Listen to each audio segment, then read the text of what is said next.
Olá a todos, eu sou o acadêmico Felipe Ribeiro, sou vice-presidente da Liga de Diagnóstico por Imagem do Unifesa e hoje eu estou aqui junto com os meus colegas, em agradecimento à Unifesa, a Diagnósticos que está apoiando a gente e a Liga de Diagnóstico por Imagem, para apresentar mais um podcast aqui para vocês. Bom, esse aqui é meu amigo Theo Schott, ele é o presidente da Liga de Diagnóstico por Imagem. Nós estamos aqui junto com a nossa professora orientadora, Marceline Luz, e o nosso tesoureiro, Matheus Emerick. Bom, para hoje eu escolhi o tema de Doppler na avaliação vascular, até para desmistificar algumas coisas.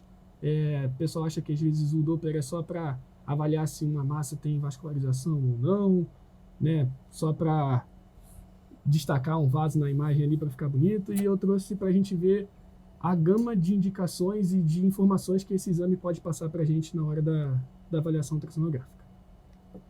Então, de início, os artigos que eu trouxe aqui, tá? Um foi um relato de caso, outro foi uma revisão bibliográfica, até sobre alguns padrões de vascularização, bem bacana. Então, para começar, o que é o efeito Doppler, Christian Doppler, lá em 1842, ele identificou que existe uma alteração de frequência sonora em decorrência de um movimento entre o emissor. Então, eu trouxe até aqui uma imagem de uma ambulância, porque é onde no dia a dia a gente consegue ver isso bem fácil, A ambulância, quando está se aproximando, como a gente está tendo a aproximação do emissor, a gente tem um aumento da frequência. Então, a gente começa a escutar o som da sirene mais agudo.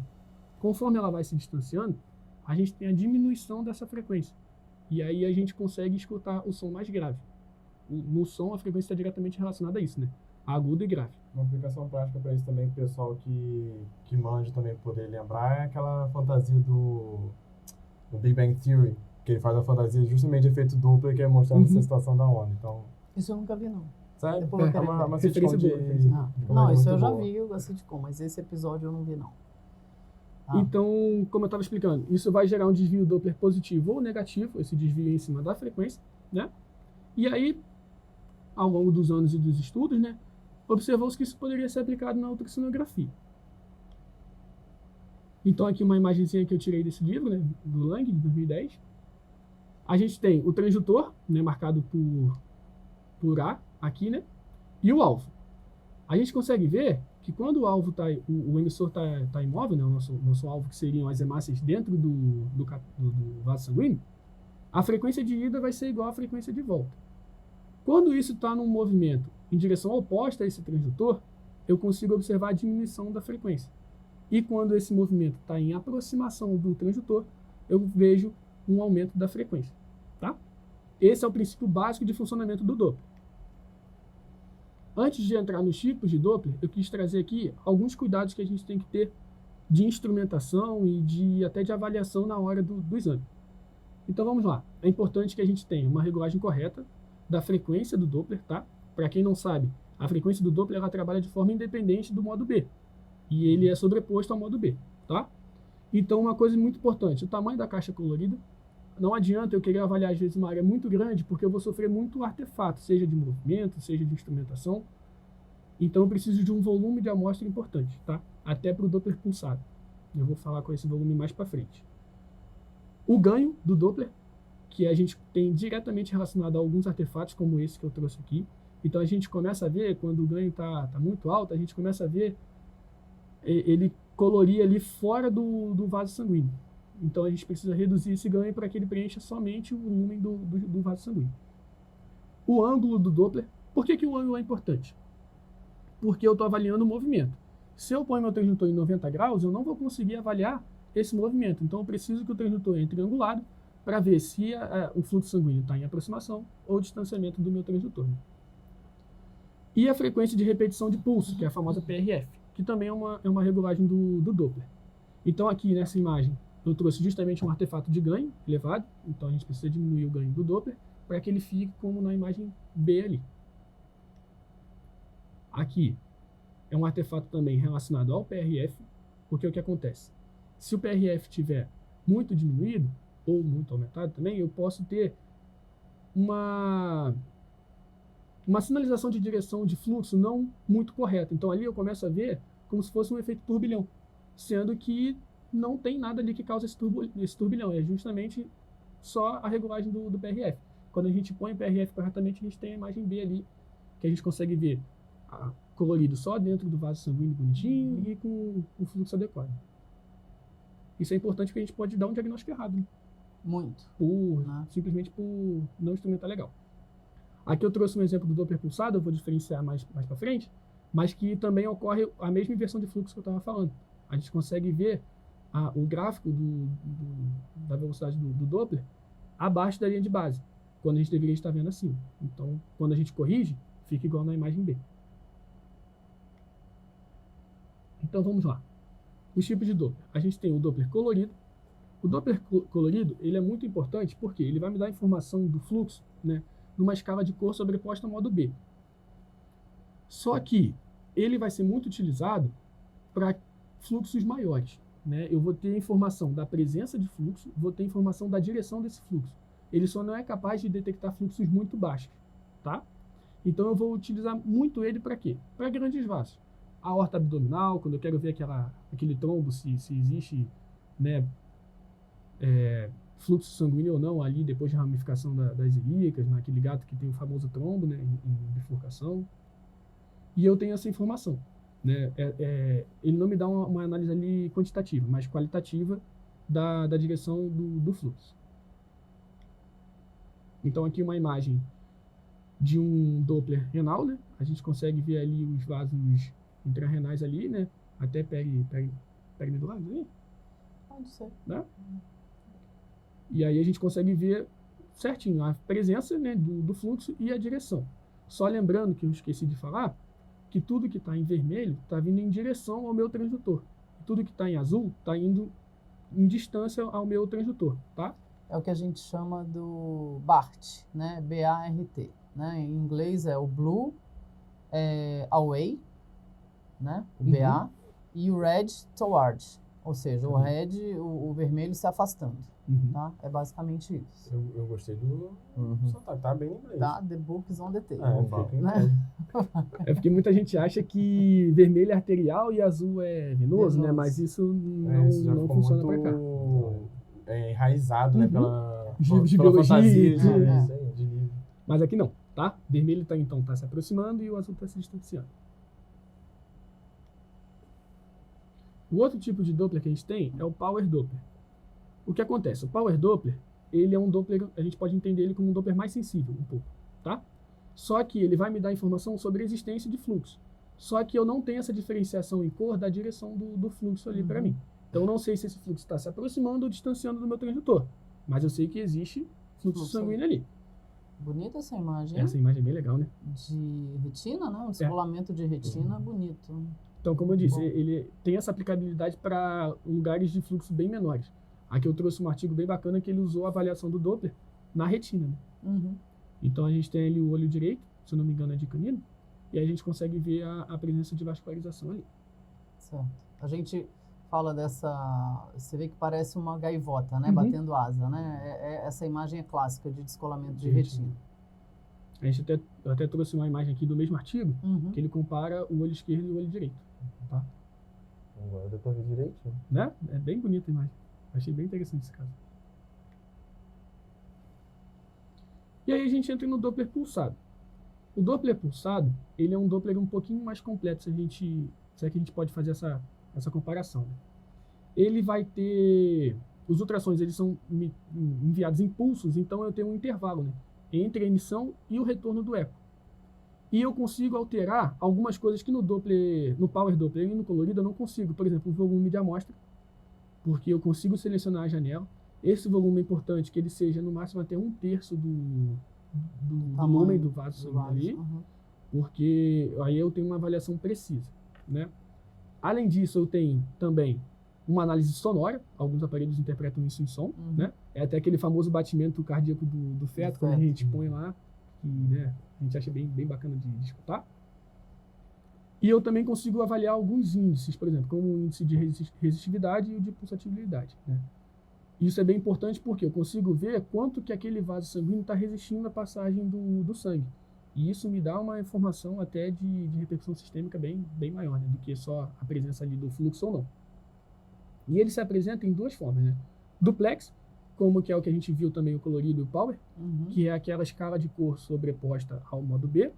E eu também posso ter ele em sistema triplex, que eu vou ter o Doppler colorido associado ao pulsado para poder me ajudar a localizar esse vaso e ter uma análise mais precisa, né? Então ali a gente consegue ver um exemplo do Doppler pulsado.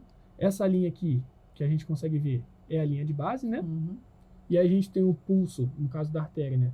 O pico sistólico, né? Sim.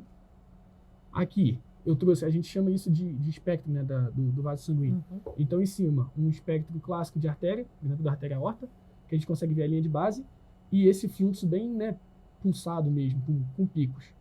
E na veia, a gente consegue ver esse fluxo mais laminar, né, a veia cava caudal. É bacana a gente também ter essa percepção que, se vocês perceberem, na artéria aorta, a informação de fluxo está acima da linha de base. Uhum. E na veia está abaixo. O que isso me indica? A direção de fluxo também. Se está indo a favor do meu transdutor, né? Se está vindo em direção ao meu transdutor e se distanciando. Quando está se aproximando, fica acima da linha de base, e quando está se distanciando, abaixo. É uma coisa interessante a gente também pontuar que, né, como é que eu sei que o traçado desse vaso está normal ou não? O que acontece? Cada vaso é como se ele tivesse uma assinatura própria, né? Então, por exemplo, o padrão da aorta vai ser sempre o mesmo, independente da raça do animal, independente do porte, vai ser sempre aquele padrão. Qualquer alteração nesse padrão é que a gente vai correlacionar ou não com alguma patologia, né? Mas também tem as alterações fisiológicas, por exemplo, artéria celíaca. Pré-prandial, o tipo de onda dela é uma, pós-prandial é outro tipo. Uhum. Então é interessante a gente conhecer o padrão de assinatura de cada vaso para que a gente consiga determinar, né? É o que a gente sempre fala. Conhecer o normal para poder dizer se está normal depois. A gente até brinca que a gente pode até não saber o que está alterado, mas tem que saber que não está saber, normal. Exatamente. legal. Conheço o normal e depois o resto vem. O mesmo se aplica para os índices de resistividade, Sem pulsatividade dúvida. e outros índices que a gente consegue calcular ali, né? Sim. Outra coisa importante também é cuidado com os artefatos que vão acontecer naturalmente. Por exemplo, se eu estou perto de uma área de bifurcação de artéria, eu vou ter artefatos de Sem fluxo ali, de dúvida, turbilhão, sem de dúvida. diminuição de fluxo em alguns pontos. Uhum. Então isso também é importante ser avaliado. Isso tudo tem que ser de conhecimento do avaliador na hora do exame. Aqui, eu trouxe esse trabalho que eu trouxe, ele até fez isso, ele fez uma revisão de literatura sobre os padrões de cada Maravilhoso. vaso, entendeu? Dos grandes Uhum. vasos abdominais, é bem bacana. Então, aqui a gente consegue ver o Doppler triplex que eu tinha falado. Então eu consigo ver o modo B, Uhum. sobreposto ao modo B, o Doppler colorido, né? E o Power Doppler ali. Então ali ele usou o Doppler colorido para poder ajudar a localizar o vaso e o volume de amostra correto. Aquele né? volume de amostra, você acha que está... Eu acho que está muito grande. Eu né? acho que ele está grande também, né? Acho que justamente nesse ponto do artigo, olha como é que a gente não consegue ver certinho ali Pois é, o exatamente, o traçado. O traçado Pois não ficou eu acho que tão certinho. o volume de amostra Foi aí justamente tá para meio- isso. Entendi. Muito bom.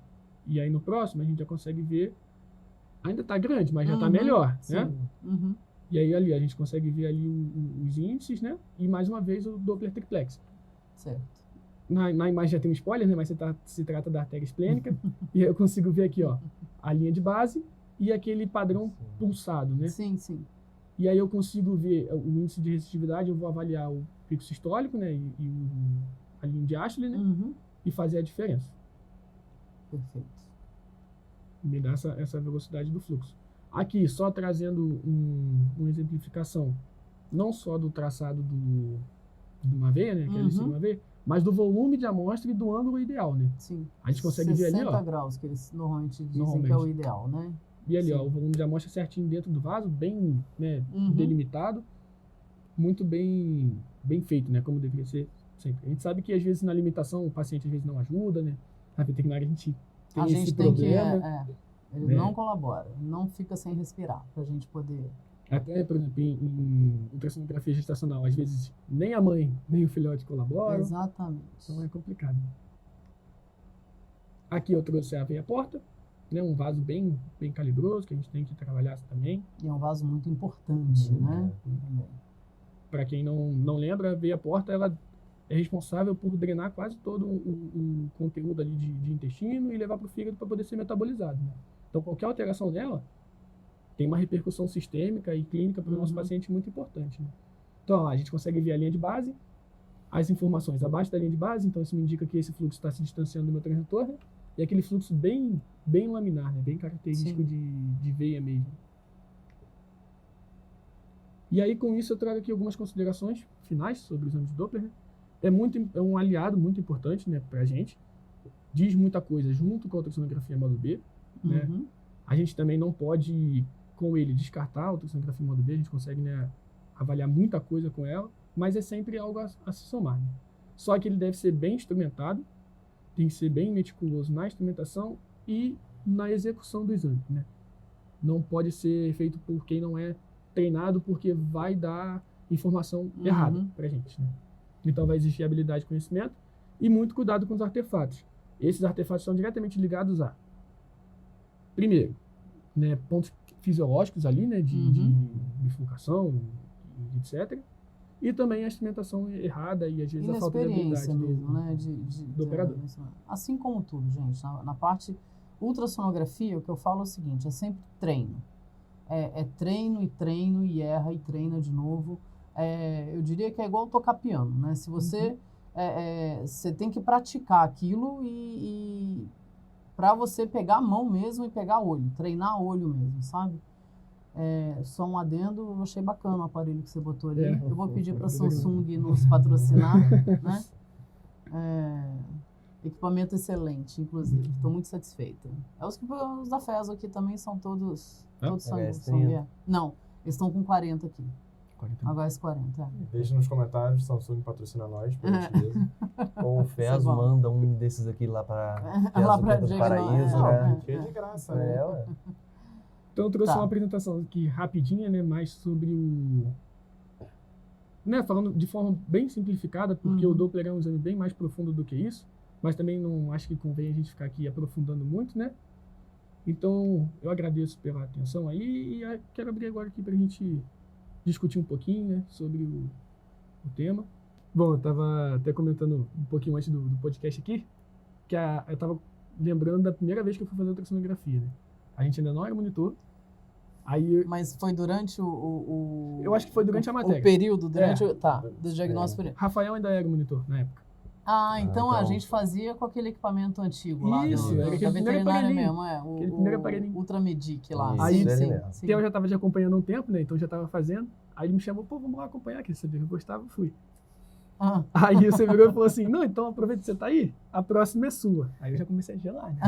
O suor já começou a descer. Vamos fazer ele passar vergonha na hora, né? já. Não sabia nem onde era o ganho do aparelho, nada, não sabia onde já na pressão, se assim, já se vira. Aí você virou e falou assim, Theo, mostra ele. Aí Theo falou assim, ganho, frequência, profundidade. Vai, meu amigo. Ele largou de qualquer jeito, que também não sabia nada. Falou assim, eu não vou falar pra não comprometer, deixa ele. Aí eu falei, tá bom, né? Aí fui, achei a bexiga, beleza. Achei o rim esquerdo. Achei o baço, aí você falou assim, vê a vesícula. Aí eu comecei, varri, não achei. Aí você foi, pegou minha mão, achei a vesícula. Beleza. Agora o rim direito, meu amigo, fiquei uns 20 minutos sem aquele rim direito. E eu me diverti bastante. Cachorreira mansa. Eu fiquei ali, vamos botar essa criança pra sofrer. Cachorreira mansa, fiquei uns 20 minutos naquele rim. Aí foi esse dia que você virou pra mim e falou assim, põe o introdutor mais lateral. Quando eu joguei o rim, pá, na minha frente.